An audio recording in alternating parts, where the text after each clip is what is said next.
a one-time millionaire, mountain climber, and book writer of a thriller.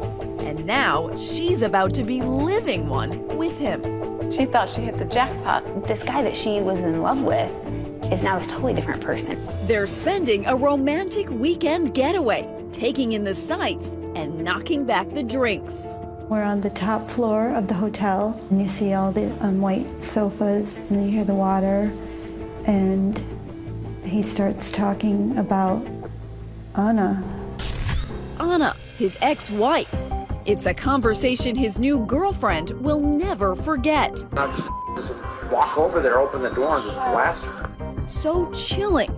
She secretly takes out her cell phone, taps the red button, and starts recording every single word. It'll be hard not putting 6 bullets in there and spitting out her dead body. How quickly did you think he's not just blowing off steam here, he's serious? This is really serious. He talked about, buying a gun and hiding it and where he was going to do it and how her body was going to fall. Is she going to slump down and die right there? That'd be ideal, but maybe she'll ride around and start making noise. Tonight, all 23 minutes of menace laid out with surgical precision. Collar point, bounce around your brain. I don't know how you can listen to that recording and not realize this guy intended to kill her. This case has a little bit of everything. There's an audio tape of what sounds like a plot. There's love, there's deception, there's guns and hidden bullets. There's also this, a house call with the doctor, who's talking only to us. Not from the operating room, but from prison. How would you describe yourself when you drink? Well, I don't talk about murder every time. But the biggest shock of all, the tape didn't put him there. So what did? It seems this is a guy who got away with a lot. Maybe he thought he could get away with it again. How do you go to work every day and save lives and then at night plan to kill someone? Watch what you say in front of your girlfriends. What the doctor ordered. Good evening. It's the question you will all have after hearing the rest of that bone-chilling tape. What does the woman recording it now do with it? After all, it's not quite the bedside manner you expect from your doctor or from the man you've lived with for nearly a year. In fact, right here tonight, everything on that tape that seems to add up to an open and shut case becomes anything but. And there's another big question. Is that girlfriend in danger of becoming the doctor's next target? Here again tonight, Lindsay Janis, where the story really begins, a far cry from Puerto Rico. Welcome to Peru, Indiana. The proud 11,000 residents like to tell you about their agriculture. Favorite son, songwriter Cole Porter. And their curious claim of being the circus capital of the world. Oh, it's a lovely small town. It's filled with very friendly people. Bruce Embry moonlights as the ringmaster at Peru's amateur circus. But in his day job, he's a city lawyer and about to be the prosecuting attorney in a big top spectacle unlike anything this town has ever hosted. I've been in this criminal justice business for 39 years. By far the most fascinating case that I've seen. A former Lafayette surgeon on the run. Detectives found a gun, a bag of clothing, and gloves. I thought I was reading a novel. I felt like this was a murder mystery. Stranger than fiction is good business for this local reporter from Indianapolis Monthly. At what point did you say, oh my gosh, this reads like a Hollywood script? The most interesting part is if he was going to murder his ex-wife, how he would do it in a strategic way, down to the detail. He is Dr. Gregory Conrath, a prominent orthopedic surgeon earning as much as $1.7 million a year, specializing in sports medicine, broken bones, and severe trauma. And he doesn't just treat the rich. These are images of Dr. Conrath donating his time and talent to the relief efforts in Haiti. He was at the top of his game, owning as many as 5 homes. But he's gone through a messy divorce with the mother of his 3 children. And as Dr. Conrath approaches the big 5-0, he turns to the website OurTime.com for some age-appropriate romance. He was looking for the same things, looking for a serious relationship. Joanna is a nurse, mother, and divorcee too. She was impressed with her knight in shining armor from the start. He's charming, very bold, large personality. A big spender. A big spender, absolutely. And a big drinker. Stephen Foch owns Peru's local watering hole, Boondocks, where the doctor's orders usually called for a whole lot of vodka. He walked into our bar one night and he ordered maybe 40 shots. This went on maybe 5 or 6 times. They weren't consuming all 40 shots. They were sharing it around the bar. It was everybody. I believe he had probably spent about $3,000 in our restaurant bar that night. He has expensive hobbies, too. An avid mountain climber, Greg Conrath is one of less than 300 people to have climbed the highest point on all 7 continents. When you climb a mountain, you're going to get views you would never get anywhere else. You can't drive to these kind of views. He even published a novel, The Children Are Finally Safe, an international spy thriller. This all has Joanna thinking she's hit the jackpot. And then Christmas, he said, I think it'd be fun living with you. After only 4 months of dating, they're sharing everything, a house and a joint checking account. Were you very much in love with him? I was. We looked at rings. We went to Tiffany's when we went to Chicago. She even picked out her wedding dress. Do you like to spend money? Did he spoil you? If he felt it was cool to buy an expensive purse, then he would. So a pricey trip to Puerto Rico planned by the high-flying physician 11 months into the relationship is just par for the course. It is so beautiful. The water is beautiful. The town is beautiful. Everything is just so beautiful. A romantic getaway in paradise. But Dr. Conrath is about to shatter the relaxing tropical ambiance with talk about a very twisted way he plans to sever ties with his ex-wife.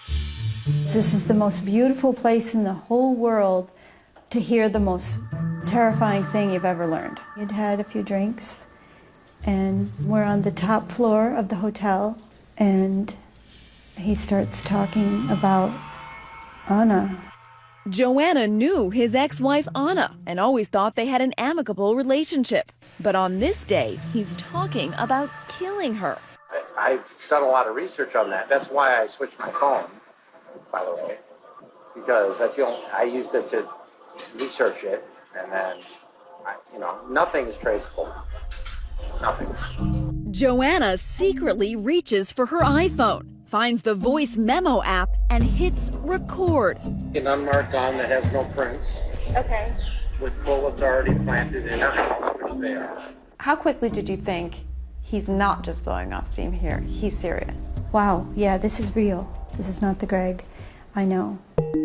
Sounding callous and cold-hearted, Conrath lays out what sounds to Joanna like a carefully conceived plan to sneak into his ex-wife's house in the dead of night and shoot her, all while his children are asleep in their bedrooms. This is when the kids are in the house. So one choice is to get in the bedroom. For some reason, the kids woke up. There's lots of ways to get out. And in a chilling, matter-of-fact manner, he even talks about what will happen when the kids find Mom dead. I get out of the house, I'm scot-free, but they wake up and find Mom. Then who are they going to call? Yeah. Well, ambulance, police, Dad. It's not something you hear every day, and 2020 has exclusively obtained the 23-minute recording. So detailed, it could pass for an episode of How to Get Away with Murder. If I'm not on call, I can't bring my cell phone because that's traceable. Suspicion would fall immediately on me, the ex-husband. But what in the world would make the cunning Dr. Conrath want to kill? Could it be this? She has $1 million life insurance policy in mind. I'm the beneficiary. The beneficiary because his ex-wife still trusts him. He would be the one to look after the kids if anything happened to her. She doesn't know it, but something might. His strategy? He would make it look like suicide. Because she shoots herself in the head. She kills herself. Do you have a gun that's not traceable? Yes, it's in the garage. Where's it gonna go after? I mean, she shot herself, so it stays with her. I've never touched with my hands. Okay. Even when I took it to a shooting range, I wore latex gloves. After I do that, I put her prints on the bullets, close it, put her prints on the handle. He lays out his challenges. One thing I don't know is she gonna slump down and die right there. That'd be ideal, but maybe she'll writhe around and start making noise. And calculates his risks. I already drove over there twice. Ready to go. Both times something happened. There's only one other voice heard on that recording. An unassuming bartender, unwittingly adding fuel to the fire. Want one more, honey? I'll take one more. I'll give her one more. I'll drink it if she doesn't. You know Greg really well. You spent a year with him. Do you really think he was going to kill his ex-wife? Yes, no doubt in my mind. What do you think of it morally? I think it's justice. Two wrongs don't make a right. God gonna strike her down? Give her Perhaps God is listening. At the end of the recording, church bells from a nearby Catholic church. The irony is not lost on Joanna. What is with that bell? It's time for church. Time for church. Saved by the bell, literally. But what's Joanna's next move? Turn the doctor's violent rant into the police? Not so fast. I'm just saying, you're gonna have to help set everybody up, okay? Will she go along with the plan or blow the whistle? While you're recording him, you're not trying to talk him out of it. Stay with us.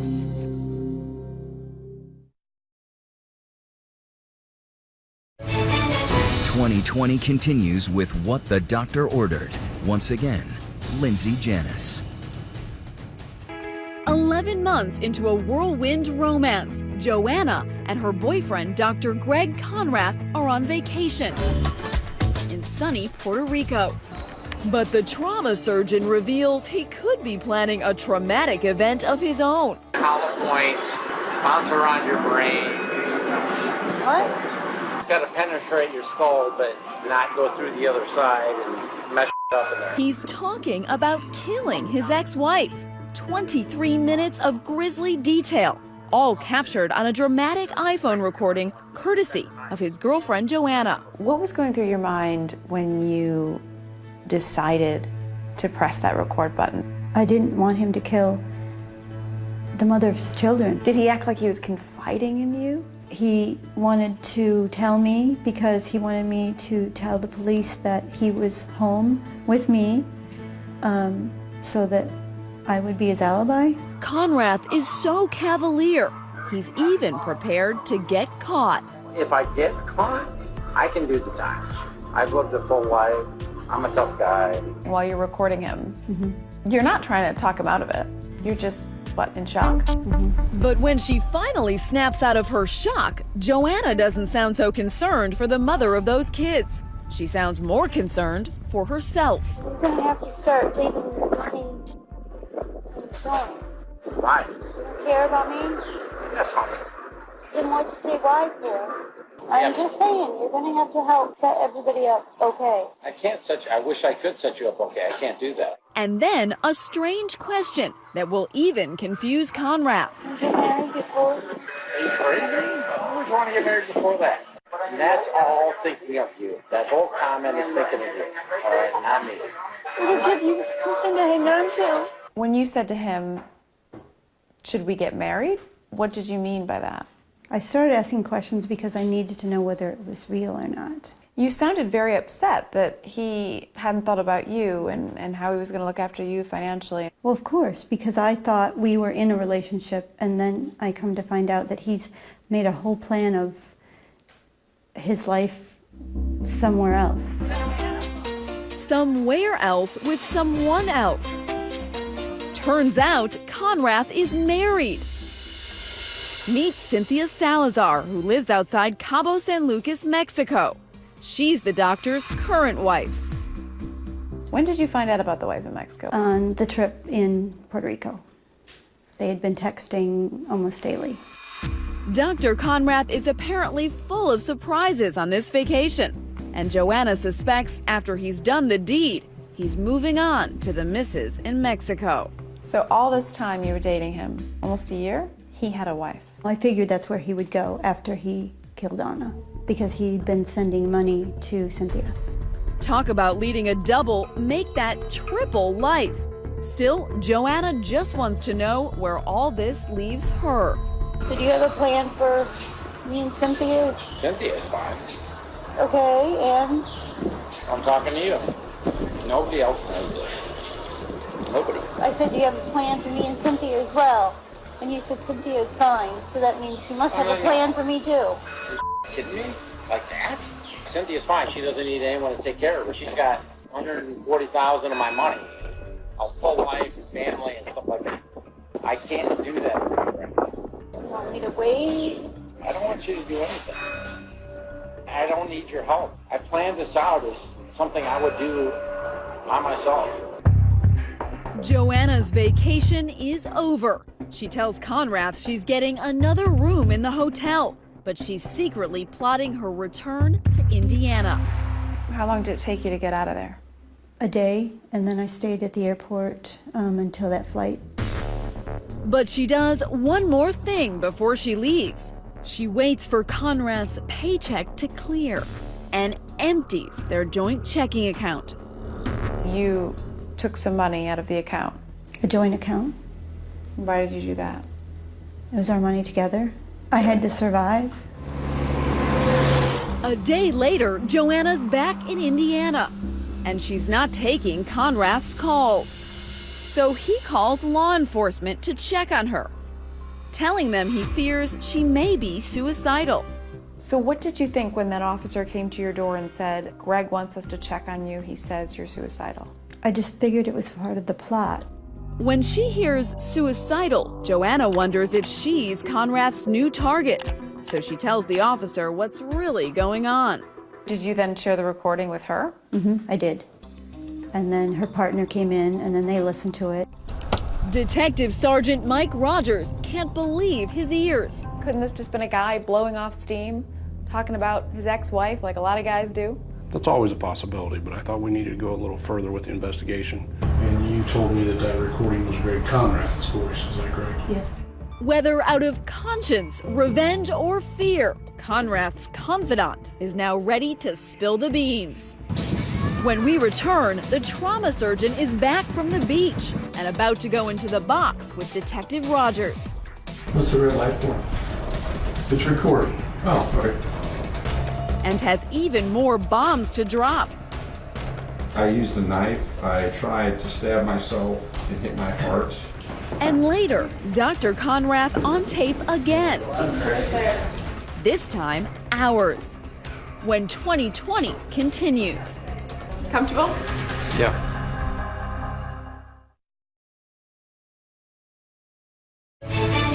Once again, Lindsay Janis, as 2020 continues.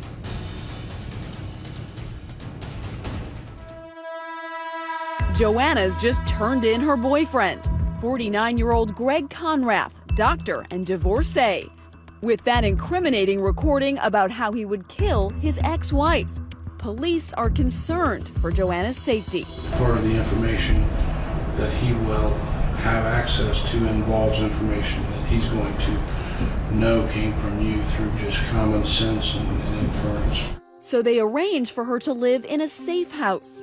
And meanwhile, Dr. Conrath's come back to an empty house. Detective Mike Rogers calls him in for questioning. I want to cut the chase and find out why I asked you to come here. And gets right to the point. I've uncovered some concerning conversation between you and Joanna about you wanting to kill Anna. Okay? I'm here to get your side of the story. And Conrath is happy to spin his own yarn. There's a difference between, like, ranting about my ex-wife, or, I'm sure she does the same thing about me. Sure, we're friends. If they're actually saying, yeah, I'm seriously, thinking about somehow killing her, then yeah, that's obviously a different issue. Those are the things that I want to get into. I mean, I think we can talk until we get to a point. If you want to keep talking and then we need to get an attorney, then yeah, we have to wait and get an attorney. And I can't afford one. I have $60 to my name right now because Joanna took all my money. And that's the first hint this successful Indiana surgeon who was once raking in $1.7 million a year has hit the skids, personally and financially. I had some issues with my ex-wife, although she's going to move the kids to Chicago, and they're very unhappy about that. And I am too, put myself in a bad position financially. Tell me the sources of your income if you don't mind. Basically, I make $575 a year. Half of it goes to Anna, half of it goes to me. Conrath tells Rogers his ex-wife Anna cleaned him out in their divorce. Their 5 homes, retirement funds, stocks and bonds, she got them all. My attorneys were terrible, her attorneys were really good, and basically lost everything to her. Couple that with a gambling problem. Conrath makes a startling admission. He once tried to do himself in. Any suicidal tendencies in your background? Oh yeah, I tried to kill myself once when I was in Mexico. Mexico, where he says he moved after that bitter breakup and where he met wife number 2, Cynthia Salazar. But a new romance wasn't enough to cure what ails this dispirited doctor. I used a knife. I tried to stab myself and hit my heart, and then I tried to slit my throat and missed my carotid, which I was trying to hit. I mean, pretty bad for a surgeon. Were you becoming more convinced that this was a man planning to commit murder? More convinced you wouldn't talk about the gun at all. Do you own any firearms? Does that have to do with this death threat thing? Just a simple question, do you own any firearms? Yeah, I want an attorney for that one. Finally, the ever-talkative Dr. Conrath realizes it's time to clam up. And as hours pass, the cops may have a motive, but still don't have a crime. Well, at this point, you're free to go. Detective Rogers will search this humble rental home Conrath and Joanna were sharing. And in the garage, they hit pay dirt. This is a photograph of the garage. The gun was actually located in this bag. And we found everything he said he had laid out in that house. Prosecutor Bruce Embry says the physical evidence is a turning point in the investigation. There's a set of scrubs and a set of sweats in the area, which is what he said he was going to wear. It all added up. And what was in his ex-wife Anna's house? She found the bullets that he said he had planted in the house. How did Anna react? When she listened to the recording, read the transcript, and then discovered the bullets in her house, she was frightened. So in your opinion, he was absolutely planning to commit murder? I was convinced at that point, and I still am, that he intended to kill his ex-wife. So we charged him with attempted murder. Conrath gets a lawyer, defense attorney Eric Honeyegger. The actual tape was his own words, and I thought there was a fairly good likelihood that the jury would convict him based on that. And to the prosecution, the case looks open and shut. A motive, a weapon, and the doctor's bone-chilling prognosis on that recording. Is she gonna slump down and die right there? That'd be ideal. But in keeping with the spirit of this strange saga, Conrath won't stand trial because he never actually acted on his words. You decided to drop those charges? Ultimately, we had to. You had to be in the vicinity with the means to commit the murder. We couldn't get the case past the judge.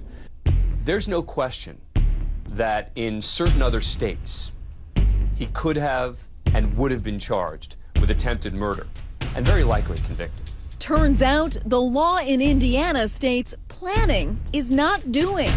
Under Indiana law, it seems that's still not enough because they didn't stop him at that point where he physically could have committed the crime.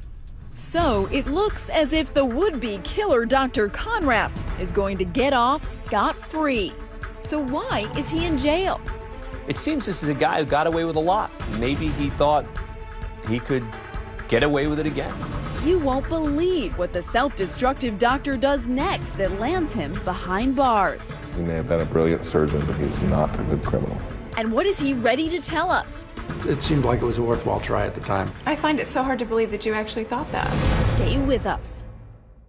So before we get to that prison interview, we have 2 questions for you here tonight. First, do you think the doctor really planned to kill his wife? And do you think he should have gone on trial? Was there enough evidence?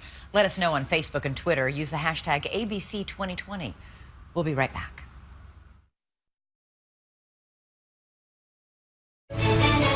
What the Doctor Ordered continues on 2020.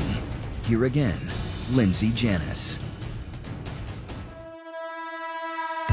Miami County Jail in Peru, Indiana. The doctor's new digs. This is him right when you arrested him the first time. Yes. 11 months later. Yes. He looks haggard. Looks like he didn't sleep in that entire 11 months. It's a different lifestyle.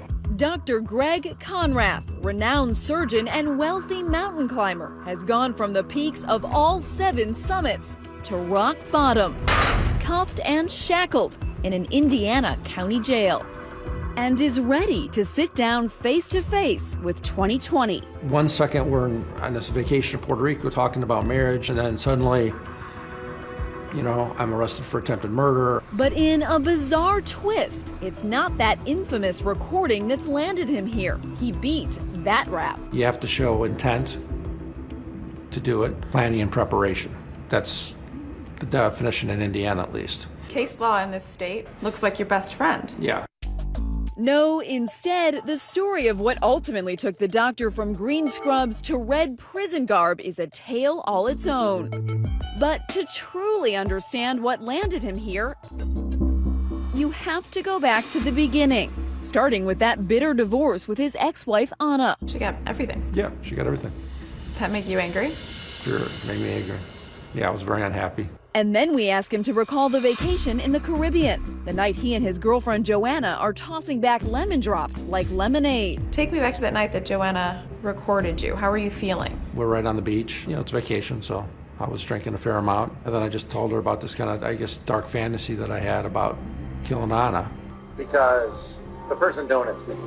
There's no one else that would do it. How would you describe yourself when you drink? Well, I don't talk about murder every time. I talked to her about it before when I was drinking. She seemed to, I don't know how you'd say, get off on it a little bit, I guess you could say. Listening to the recording, it doesn't sound like a fantasy. It sounds like a well thought through plot and motive to kill your ex-wife. It was a fantasy that I had, and it was a detailed fantasy, yes. Do you know the difference between fantasy and reality? Yes, of course. A lot of it's BS, drunken BS. But then we ask him about this part of the tape. The part when he admits he'd actually gone to his ex-wife's house, but in the 11th hour, bailed. I already drove over there twice with the guy.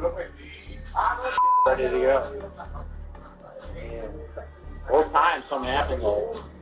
I can smell it out. I mean, I know when things aren't going to go right. Honestly, I know that part in the recording. I never put the gun in my car and drove over there to do it. Never. No. No. Why did you have that gun? Well, I bought it for, you know, why you have a gun in Indiana, for home protection, just to have a gun. Where did you get it? I bought it in from some guy in a parking lot. So. It's not where most people buy their guns.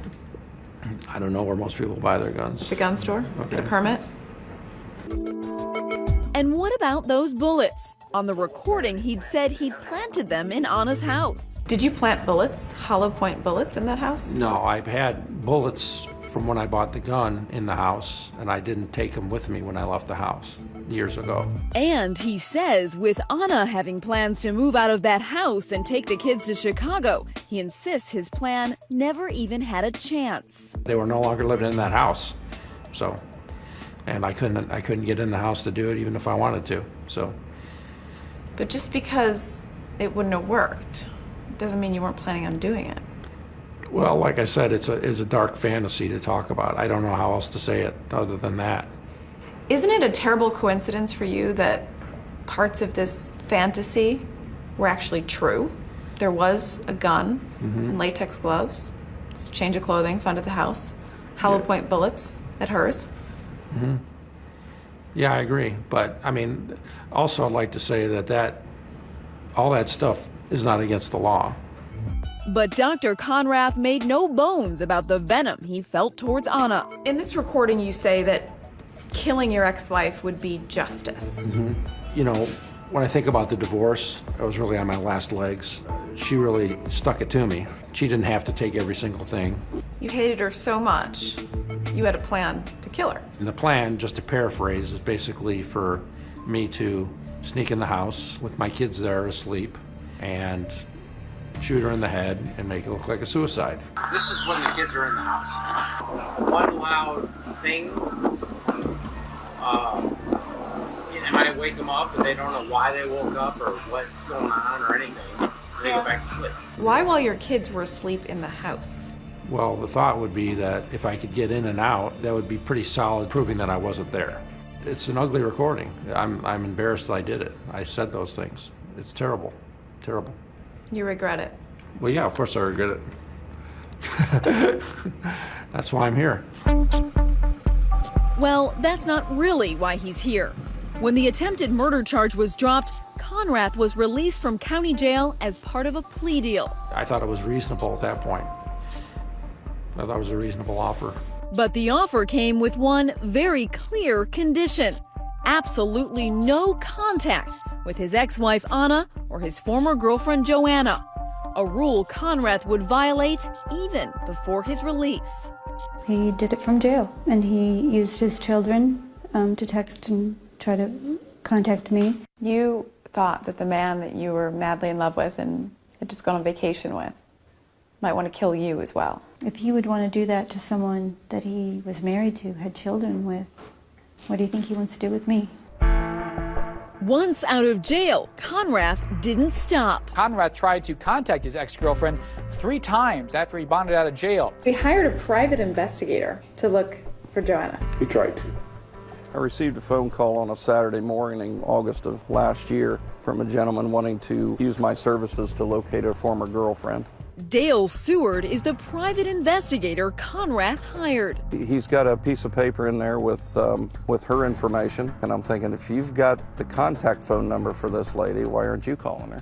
But it was yet another piece of paper, Seward says, that really raised flags. He'd written me a $150 check and put it in the envelope. He's got on there Conrath, and it's a $150 check, and he's got a Post-it note on it that says, please don't cash till Friday. You thought, how come a doctor can't write a check for $150? Yeah. The private eye quickly figured out who Conrath was and alerted the cops. I missed her. You know, I missed the relationship. I wanted to know what happened. I wanted to get some closure. But Conrath wasn't done breaking the rules. With his passport confiscated, he heads over to this local Walgreens. Then we had a call from a woman telling us that he had been in getting passport pictures shot. He not only got passport pictures, but he asked them for a ruler, got out his driver's license and measured the size of the photograph of the driver's license. One might guess that he's going to try to find some ID someplace. But before being apprehended on stalking charges, the crafty Conrath has one last trick up his sleeve. The doctor is on his way for an unscheduled house call. When we return, why not just follow the rules of your probation? Instead, you've got this lame brain plan to escape.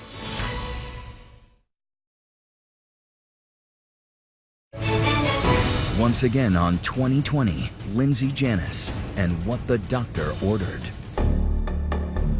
Dr. Greg Conrath is a man on the run. After violating no contact orders and purchasing photos for a passport he's not allowed to have, he's gone missing. My prediction was he would be in Mexico within 30 days of being released.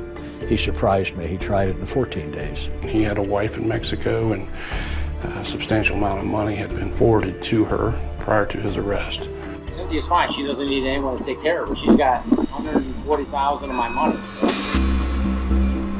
The disgraced surgeon was supposed to be on home detention when he recklessly cuts off his ankle monitor and leaves it on the side of the road. A former Lafayette surgeon on the run.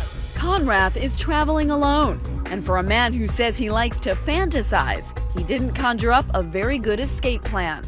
So he cuts his bracelet off there, and when's the next point that you pick him up? I start getting information that he's over around western Illinois, Missouri area. There's a Wendy's. Conrath's debit card pings at the fast food joint. Surely he should have known that you could track him.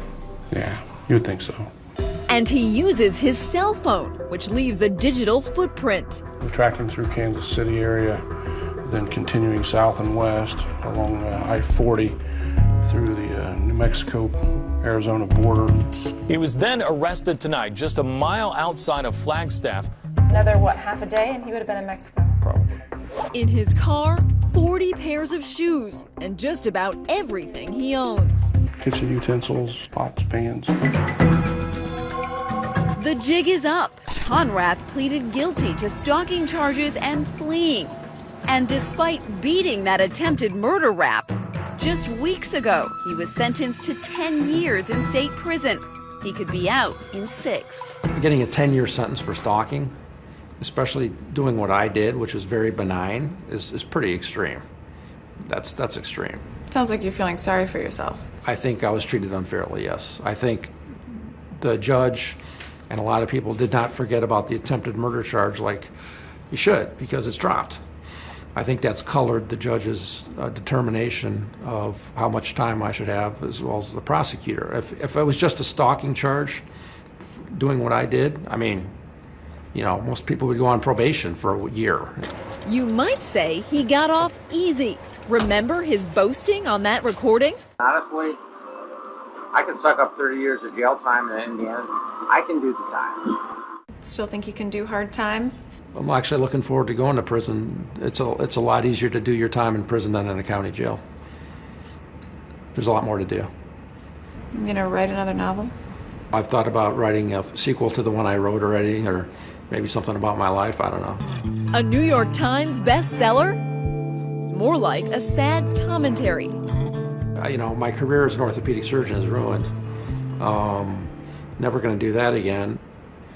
How do you reconcile that man doing charitable work in Haiti, operating on victims there, and the man in jail right now? What I do is I'm a doctor, I take care of people, and if I said some stupid things, then, I mean, I'm paying for it.